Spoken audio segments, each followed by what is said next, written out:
প্রিয় নবী সাল্লাল্লাহু আলাইহি সাল্লামের সর্বশেষ উপদেশ ছিল কি? সালাত। রাসূল সাল্লাল্লাহু আলাইহি সাল্লাম সর্বশেষ উপদেশ কি ছিল? সালাত। as-সালাত as-সালাত মা মালাকাত আইমান। আল্লাহ রাসূল সাল্লাল্লাহু আলাইহি সাল্লাম মৃত্যু শয্যায় যখন, তখন তিনি কিসের কথা বলে গেছেন? সালাতের কথা। সালাত পরিত্যাগ করিও না। দেখেন দুনিয়াতে যত মানে হজ, রোজা, যাকাত, যত ইবাদত আছে, তাহলে সব কিন্তু কিসে নাযিল হয়েছে? কি দুনিয়াতেই।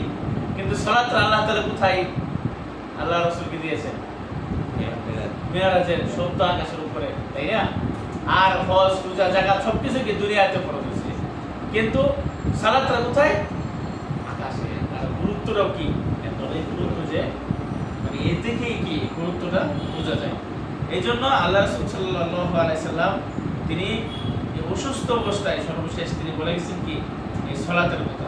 এই সালাতের জন্য আমরা অলসতা ভাবে হোক যেন আমরা কি না করি, সালাত থেকে যখন আপনি অলসতা করবেন, বোঝা গেল কি আপনাকে কে ধরছে? শয়তান।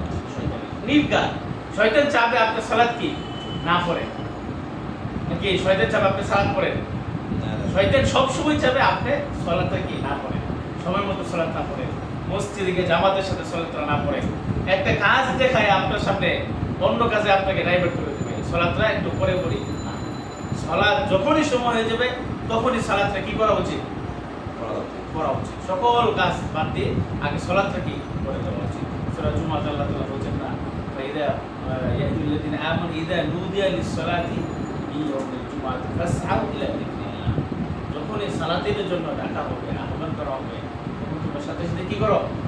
সালাতের দিকে চলে যাও।